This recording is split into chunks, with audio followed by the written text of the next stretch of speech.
يا أيها الذين آمنوا إذا نودي للصلاة من يوم الجمعة فاسعوا إلى ذكر الله وذروا البيع ذلكم خير لكم إن كنتم تعلمون.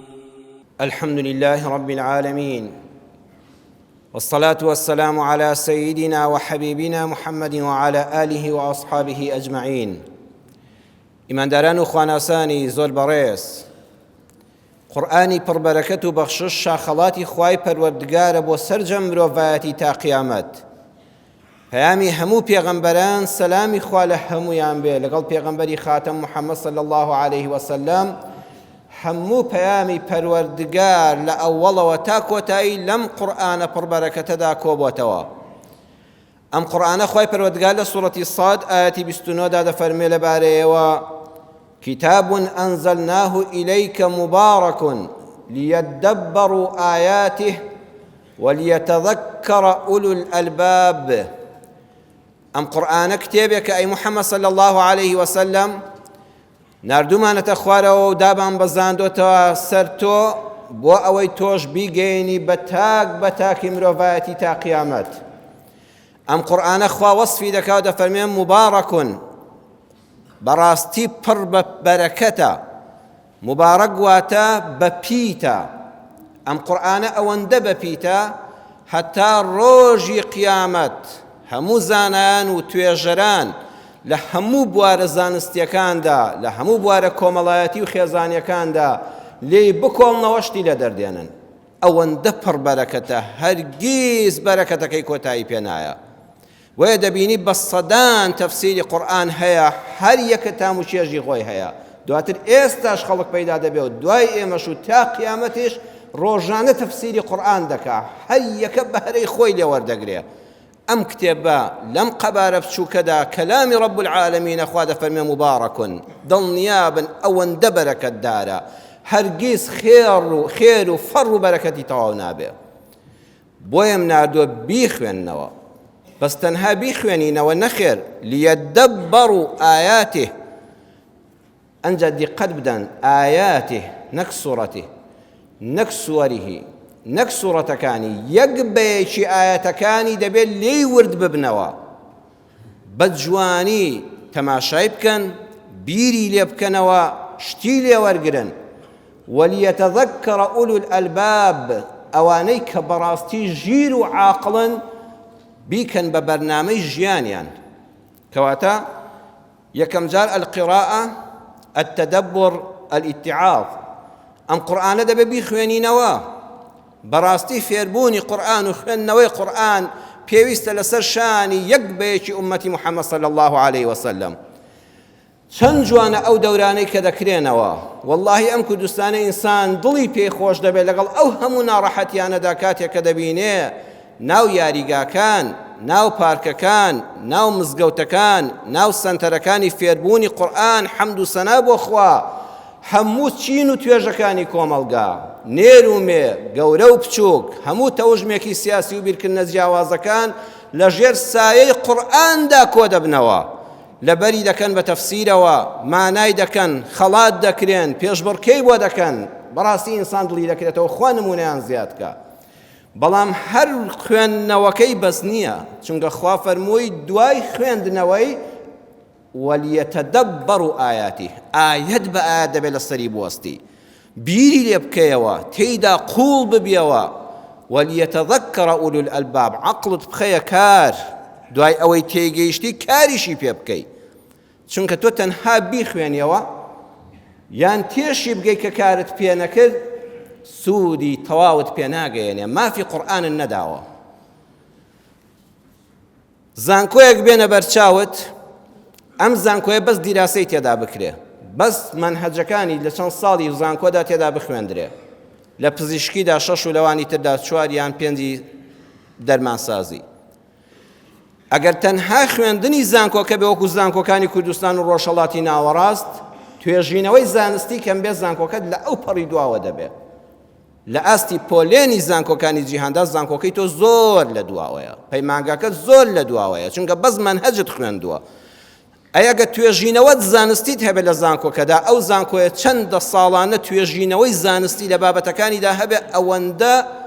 ڕەنکی زانکۆکەی دەچێتە پێشەوە لەسەر ئاستی جیهانیدا.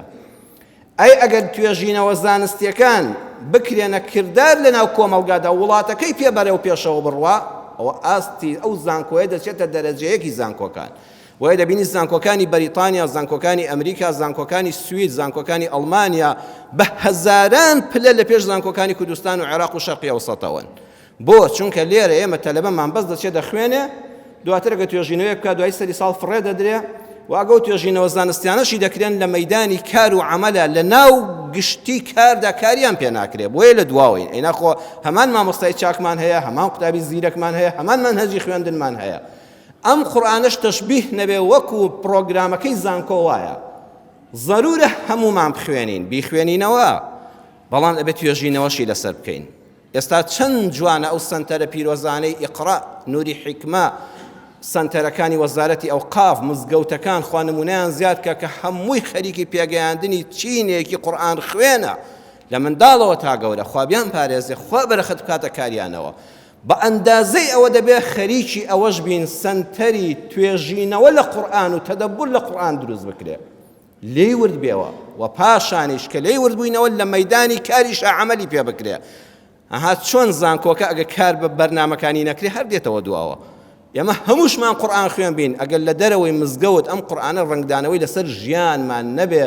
ناچینە پێشەوە، دیسان هەر گەلەکەمان دێتەوە دواوە. بۆیە دەبێت کاریشی پێ بکەین. ئەم قورئانە وەرە لە بواری هاوسەرگیریدا لێ وردبەوە. ئێمە چەند زنجیرە باسێکە لە خزمەت سوورەتی ئەلقەسەس داین. سوورەتی ئەلقەسەسی قورئانمان وەرگرتووە لە ئاەتی 23 تا 28، 6 ئاەتمان وەرگرتووە. ئەوە چەند وتارێکی درێژە لەسەری دەدوێن، چەندی کەشی ماوە هەر لە خزمەت ئەم 6 ئاەتە داین، بەسەریا تێناپەڕین. وتاری جومعە نابێت 20 ئاەت 30 ئاەت بخوێنێەوە هەر بە کوردی مانایکەی و بڕۆی، ئەبێ لێی ورد بێەوە، ئەبێ لەسەری ئاەت بە ئاەتی بوەستی تێی بگەی، و ئەمجا هەوڵیش بدەن مسلمانانی بەڕێز ئینشاءڵڵا کاری پێ بکەین بە کردار، ئەوەی بیستومانە بیخەینە عەمەلە و بزانە ژیانمان چۆن گۆڕانکاری بەسەرا دێ. سوورەتی ئەلقەسەس لە ئاەتی 23 تا 28 باسی ماڵێکمان بۆ دەکا. ماڵێک پیرە پیاوێکی لە کارکەوتوو، شەیخون کەبیر، دایکێکی بەڕێز، دوو کچیان هەیە، هیچ کوڕیان نییە. هەل لە سەرەتای بەسەر هاتەکەەوە پێمان دەڵێ ئەی ئەو کەسەی تەنها کچت هەیە و کوڕن نییە، دڵتەنگ نەبی. بەڕێزان، ئەم میلەتەی ئێمە کولتوری سەقەتی زۆر تێدایە. یەکێک لەو کولتورە سەقەتانە ئەوەیە وە دەزانن کەسێک کوڕی نەبێ وەجاغ کوێرە، ئای چ وشەیەکی هەڵەیە. ئەولادی ساڵح وەجاخت ڕۆشن دەکات، جا کوڕ بێ یان کچ بێ. ئەولادی ناساڵح بە قوڕ تا دەبات، جا کوڕ بێ یان کچ بێ. بۆیە دوعا بکە خوایە ئەو ئەولادەی پێم دەبەخشی هەمووی هەدیەی تۆیە، گرنگ ئەوەیە ساڵح و ڕێک و پێک بێ. شوعەیب پێغەمبەر سەلامی خوای لەسەر بێ باوکی کچان بوو، هیچ کوڕی نەبوو، دوو کچیشی هەبوو، بەڵام ئەم باوکە هێندە ڕێزی لەو کچانە دەگرت، لەگەڵیان هاوڕێ بوو. ڕۆژێ نەیدەوت بێ شوانن. ئێستا کابرا دوای چەند کچێک کوڕێکی دەبێ ناوی دەنێ شوانە، وەزانەوە مە ڕووماڵات و ئەمە شوانەکەیانە بەداخەوە. هیچ فەرقێک نییە لە بینی کوڕ و کچە، لە هەدیەی خوادا کچ پێش کوڕیش بەخشراوە. بۆیە دڵت بە کچەکانت خۆش بێ، لەگەڵیان هاوڕێ بە، هەر یەکێکیان بە سەدان کوڕمەدا. ئەم پیا و ژنە بەم نێتە پاکەی خۆیان کە لەگەڵ کچەکانیان ئاوا تەعامولیان دەکرد، خوا خێر و بەرەکەتێکی بەسەر ڕشتن. ئەی چەند کەسەی لەو کۆمەڵگای ئەو کاتەدا بە 10 کوڕی هەبوو، 20 کوڕی هەبوو بێ، هەر ناوی نییە لە مێژوودا. ئەم پیاوە دوو کچی بە حیا و حرمەتی پێگەیان. هەموو ڕۆژە لەم قورئانەیە دوای ئەو هەموو هەزاران ساڵی ئێمە باسی دەکەین. ئەو بەرەکەتە کە موسا پێغەمبەرە خوا بەهۆی ئەم کچانەوە خەڵاتی ئەو ماڵی کرد، خەڵاتی کەسێکیکە نەکرا. کچەکانت بەرەکەتی خوان ڕێزیان بگرە، جیاوازیان مەکە لەگەڵ کوڕەکانتدا، یان ناشکوریان پێ مەکە کە هەر کچت دەبێ و هەر چاوەڕێی کوڕێک بی. خوا پێت ببەخشێ، حەقی خۆتە، دڵت پێی خۆش بێ، بەڵام ئەگەر نەبوو خۆت بە مەغدور نەزانی. بەرەکەت لەو کچانەدایە، بەهۆی ئەو کچانەوە بەرەکەتی خوا بەسەر تۆ دەڕژێ، بە شەرتێک شکرانە بژێری خوابی و ڕێزیان لێ بگری. کچانێکی پێگەیاندۆ دوو کچ، ئازاب، وێر، دلێر، ئەوە تا شوانیان پێ دەکرێت. شوانی بە هەموو کەس ناکرێ. ئینسانی ناوتەق لە قسەکردنا، قسەی بەجێ و ڕێ بەرامبەر بە کوڕێکی بێگانەش دەتوانن قسەی خۆیان بکەن کە زۆڵ نین بەڵام دوو سیفەتیان هەیە پەروەردەی خێزانەکەیان تەمشی عەلە ئیستیحیا لە ڕۆیشتنە زۆر بە حەیا و بە ئەدەبن ئەدەبیان لێ دەبارێ عەلە ئیستیحیاء قالت لە قسەکردنیشا زمانیان پاکە زمانی شەرم و ئەدەب و ڕێزیان لێ دەبارێ لە قسەکانیان لێدارێت چەند بە ئەدەبن کچەکە لەسەر ئەمە پەروەردە بکە و دواتر لێی مەترسە یەکێ لە کچەکانەوەندە هاوڕێی باوکێتی دڵی دەچێتە سەر موسای گەنج بەڵام هێندە بە حەیا و بە شەرمە لە ڕێی تەزکیەکردنی ئەم کوڕەوە یا ئەبەت ئیستەئجیرهو باوە گیان بەکرێی بگرە دەی باشە باوکی ژیر دەبێت تێبگا کوڕێک بێکەس و بێدەرە هیچ شوێنی نییە مەکانی نییە وتێل نییە لێی بخەوێ ماڵی ئاشرا و دۆستێکی لە وڵاتەدانێ لە ماڵی ئەمان دەمێنێتەوە ئەگەر بەکرێ بگرێ و شوانی مەڕووماڵاتیان بێت شەو ڕۆژ لە ماڵەدا بێت چۆن دەبێت نامەحرەمێک لەگەڵ دوو کچا بێ ڕێک لە دڵی کچەکەی تێدەگا باوکی ژیر یعنی حەز دەکەم پڕ بە دڵ هاوسەری ئەو کوڕە باشە بم چونکە ئەلقەوی و ئەمین کاسبە و بەهێزە و بەتوانایە و ماڵ و منداڵی پێ بەخێو دەکرێت چاوپاک و بە ئەخلاق و بە ڕەوشتە ئینسانێکی هەرزە و هەرزەگۆ نییە لەم چەند ڕۆژەدا هەڵم سەنگاندووە بۆیە باوکی ژیر فرسەر لەدەست نادا ڕاستە و خۆ لەگەڵ موسادا بەبێ پێشەکی و پێچووپەنا پێی دەڵێ إني أريد أن أنكحك إحدى ابنتي هاتين ڕۆڵە شیرینەکەم موسا گیان حەز دەکەم پڕ بە دڵی خۆم یەکێ لە کچەکانمت لێ مارە بکەم ناڵە پێشکەشت دەکەم مارەکردن کچ بەس بە مارەکردن دەبێت لە ماڵی باوکی بڕاتە دەرەوە هەموو ڕێگاکانی تری سوکایەتی پێکردنە کچ کەلوپەل نییە پێشکەش بە خەڵکیکەی مارەی دەکەم لێت ئونکیحەکە پاشان ئیحدا یەکێ لە دوو کچەکانم ئەم باوکە ئەوەندە ژیرە ئەڵێ یەکێ لە دوو کچەکانم نەوەکو خۆشەویستیەکە تاگلایەنە بێ نەوەکو موسادڵی بەو کچیانەوە نەبێ و نێوێ بڵێ فڵان کچەمت دەدەمێ سەیری وردی قورئان کەن خوا فەرمووی لێی ورد بنەوە ئەبێ هاوسەرگیری لەسەر بنەمای هەڵبژاردننی هەردوو لابێ وەکو یەک دەمەوێ یەکێک لەو دوو کچانە ڕێگ موساش ئەو کچیان هەڵەبژێرەکە ئەو دڵی بەوەیە قەدەری خوای گەورە نسیبیان بە نسیب یەکتر دەبێ لێرە داوانەیەکی زۆر گرنگ بۆ ژیانی ئەمڕۆمان لەم قورئانە وەردەگرین دەخزمەت ئەو پێغەمبەرانەی خوا سەلامی خوایان لەسەر بێ ئەویش ئەوەیە کاتێک کە زانیت کوڕێک هاتە پێشەوە و کچەکە لە دەم و لەفزیا دیارە کە حەزی پێش و بەو کوڕە بکە ئامان باوکی بەڕێز منعی مەکە لە بەشودان زانایان دەفەرمون وفي منع المرأة من التزويج بكفئها 3 جنايات هەر باوچێک کچەکەی ڕێگری لە کچەکەی بکە بە دڵی خۆی شوو بکە بە کەسێک کە هاوکوفە هاوشانە لە چەند شتێکە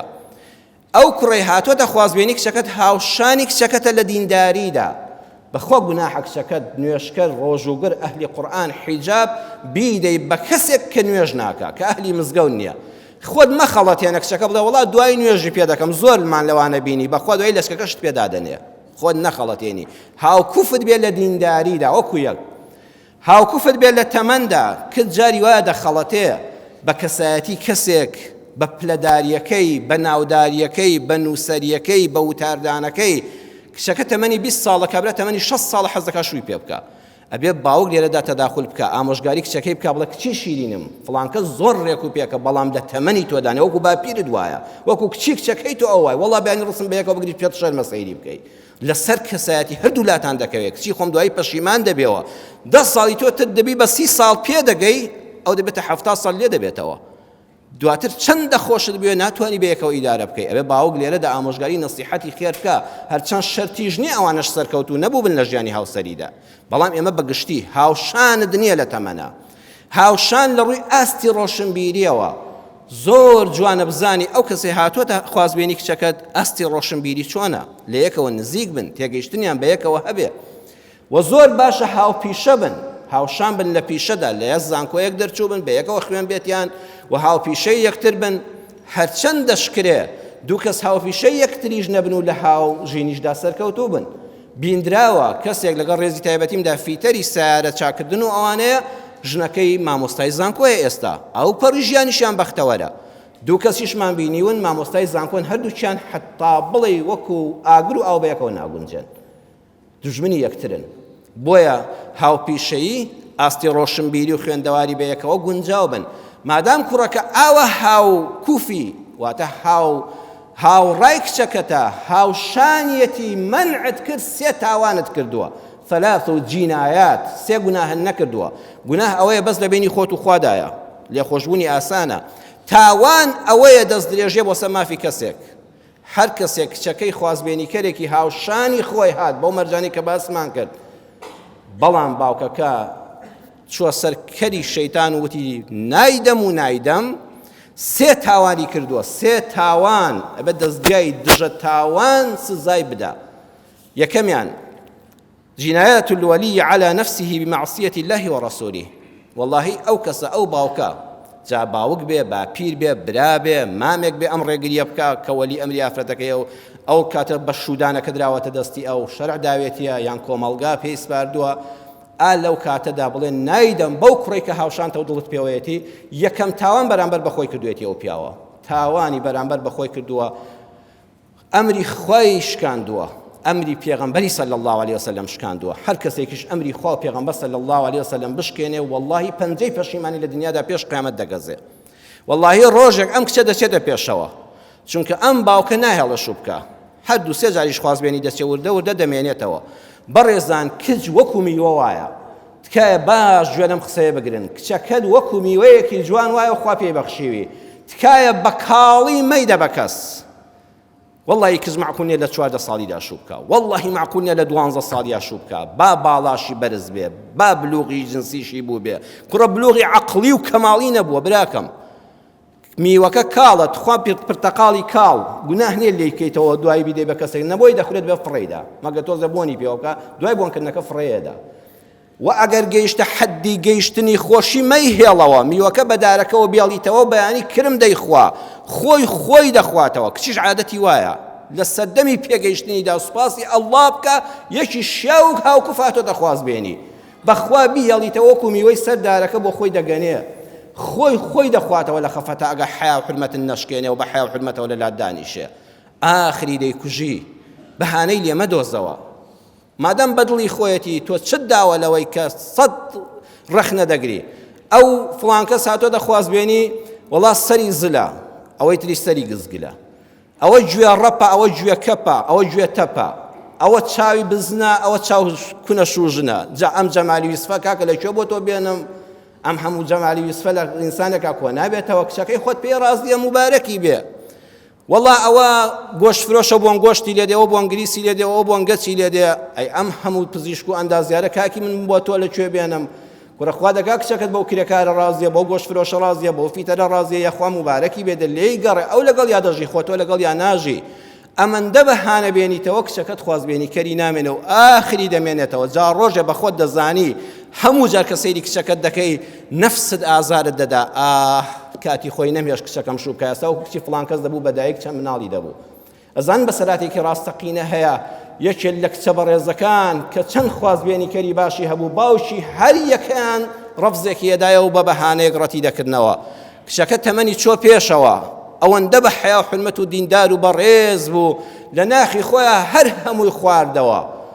بێ ئەمری باوکیشی نەکرد دڵیشی نەشکان حیاشی نەبرد دەستی خیانەتیشی لە پشتەوە لەگەڵ کەسا تێکەڵاو نەکرد هەمووی لە سینەی خۆیان کۆ کردەوە تا کوشتی لە خستەخانە بوو چەرچەفێکی سپی بەسەرەوە بوو ئاخر لەحزەی ژیانی بوو باوکی چووە لایە وتی باوکە سەرت بێنە پێشەوە با دوو قسە لەگەڵا بکەم وتی باوکە وەکو هەر کچێک حەزم دەکرد ڕۆژێک لە ماڵی خۆما دەعوەتت کەم حەزم دەکرد لە ماڵی خۆما خزمەتت کەم نەک لە ماڵی خۆتە بەڕێزان کەس حەز دەکا کە پێگەیشت چۆ ماڵی خۆی خزمەتی باوکی بکە نەک لە ماڵی خۆتا خزمەتت بکە ئەی باوکە چەندم حەز دەکرد ڕۆژێ بێ بە میوانداریمان بڵێ باوکە بەخێر بێ چەنە حەزم دەکرد منیش ڕۆژێ پیاوێکی بە حرمەت بانگم کا ژنەکە هەر کچەکە بووم نەبووم بە ژن باوکە چەندم حەز دەکرد ڕۆژێ وشەی دایکە ببیستم لە دەمی مناڵەکەمەوە تۆ هەمووت مەحروم کردم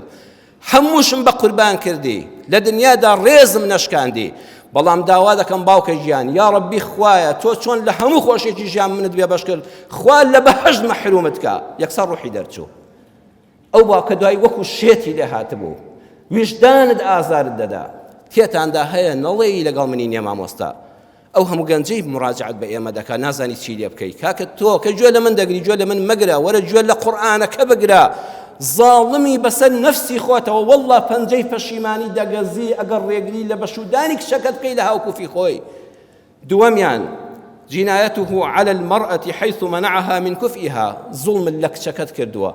خواز بيني كريشي شياوي هات براكم كز ملايكة نية إيرا بهج نية بخوا هريا كمان كموكور يكمان هيا دلي قرية ما دام بدليتي بدلي بعد الخوازي خوي بقى بخوا كانت يجدواتر شوش بكا قريك هر لدل يادمينه أو ظلم لك شكت مكا أو تاواني بران برمكا وتاوانا سيم تاوانت كدو جنايته على الخاطب حين منعه من حق أمر الشارع بإعطائه إياه خواي قول أكبر باشي وناردي حتى درقاكد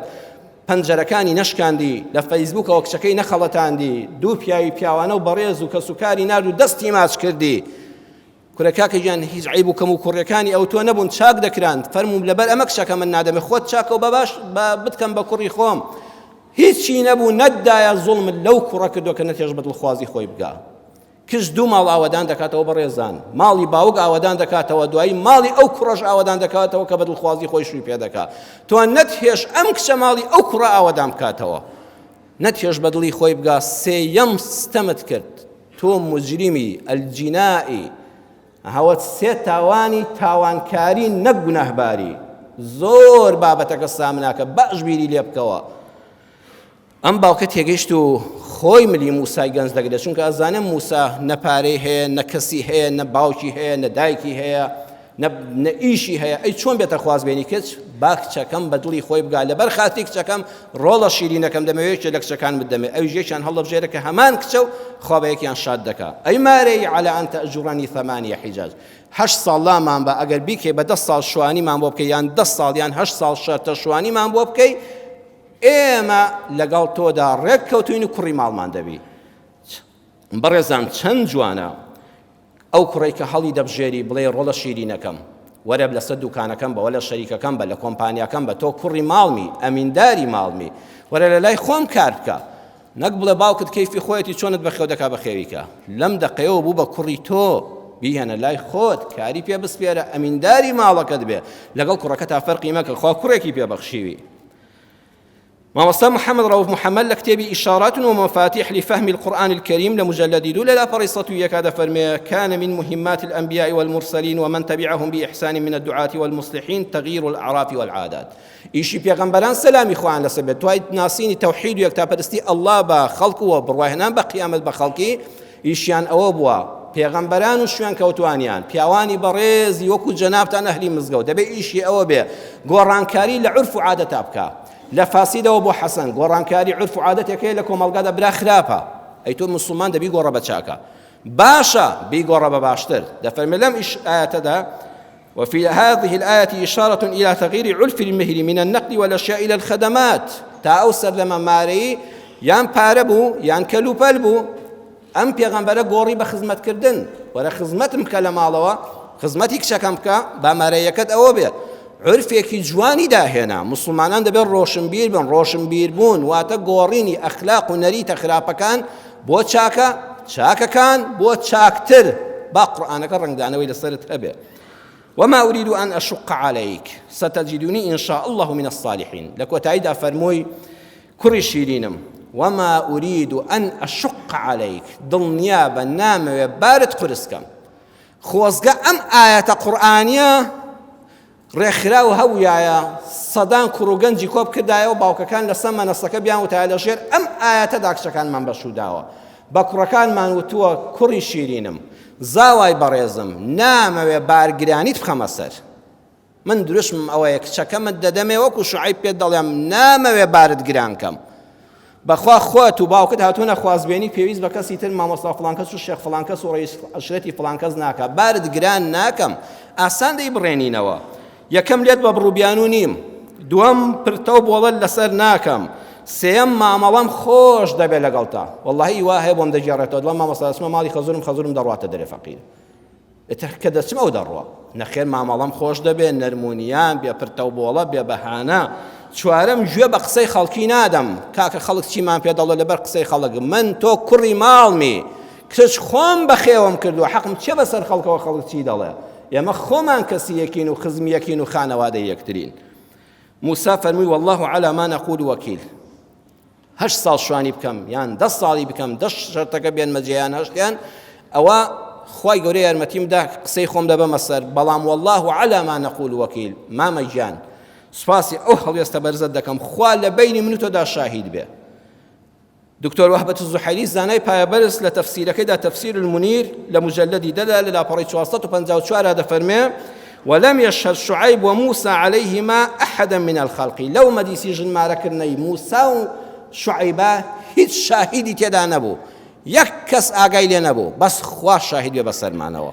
خوا شاهید بێ لەم ژمارەکردنەدا بەسەرمانەوە، هیچ شاهیدیان لەگەڵا نەبوو، کەەوە مەسەبی ئیمام مالیکیشە، بەڵام دوایی خەڵک هەموو زانیوێتی، واتە بەدزیەوە مارەی نەکردووە. ئالەو کاتەدا فەرمووی ستەجیدونی ئین شاء الله من الصالحین، کوڕە شیرینەکەم دڵنیابە پشتیوان بە ئەڵڵا، ئین شاء الله خوا پشتیوانم بێ،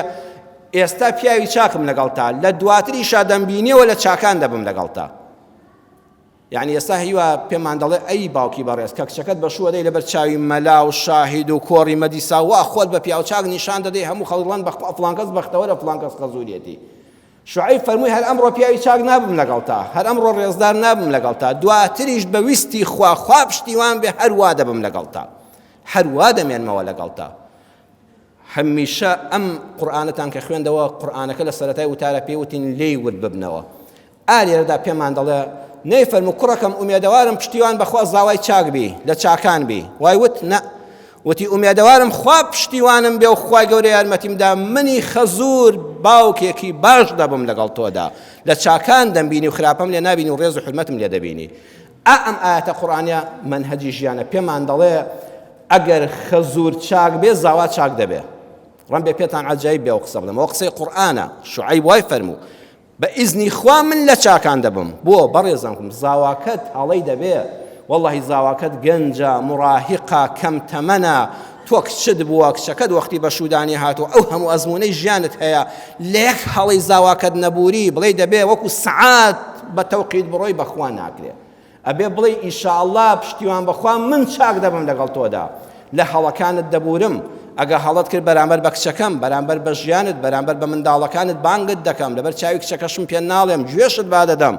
نەسیحەتت دەکەم نەک فەضیحەت،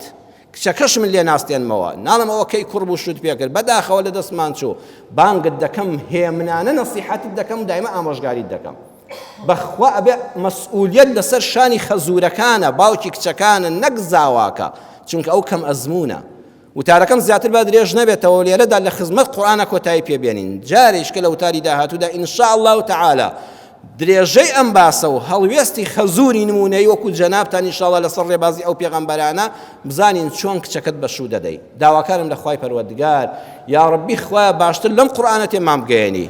خوایە دڵمان بکەیتەوە بۆ تێگەیشتنی ئەم قورئانە پڕبەرەکەتە، خوایە ئەم قورئانە بێتە چەتری کۆکەرەوەی هەموو ئەم میلەتی کوردی مسلمان و هەموو گەلانی جیهان. یا ڕەبی خوا لەژێر سای ئەم قورئانەدا بەختەوەری دنیا و قیامەتمان کەی، خوایە خزمەتکارانی ئەم قورئانە لە هەر شوێنێکن موفق و سەربەرزیان کەی و پارێزگاریان لێ بکەی. یا ڕەبی خوای پەروەردگار منداڵی ساڵحمان پێ ببەخشی، یا ڕەبی ئەوەی مناڵینی ئەولادەکانی ئەولادی ساڵحی پێ ببەخشی، خوایە ئەوەی ئەولادمان هەیە کچ و کوڕەکانمان بۆ ساڵح خواناس و دیندار کەی، بە ڕەوشت و بە ئەخلاق کەی. یا ڕەبی خوایە کچەکانمان پێش کوڕەکانمان بگەن بە خانە و لانەی هاوسەری دڵخوازی خۆیان و تیا بحەسێنەوە. یا ڕەبی خوایە ڕۆژێک ئەم باوکو و دایکانەی کە ئەولادیان هەیە بە تەنیا بۆ خۆیان و پیرێژن بمێننەوە، هەموو منداڵەکانیان لە ماڵی خۆیان دابن، بە حیا و حورمەتەوە دابمەزرێن. ئەوەی نەخۆشە یا شافی یا ئەڵڵا شیفای بدەی، خوایە ئەوەی نەخۆشە شیفای بدەی، یا ئەڵڵا ئەوەی لەش بە ئازارە شیفای بدەی، ئەوەی دڵ بە خەمە دڵخۆشی کەی، ئەوەی گرفتارە یا ئەڵڵا خۆت ڕزگاری کەی، ڕەحم بە حاڵی هەموو لایەکمان بکەی. آمین آمین والحمد لله رب العالمين. يا أيها الذين آمنوا إذا نودي للصلاة من يوم الجمعة فاسعوا إلى ذكر الله وذروا البيع ذلكم خير لكم إن كنتم تعلمون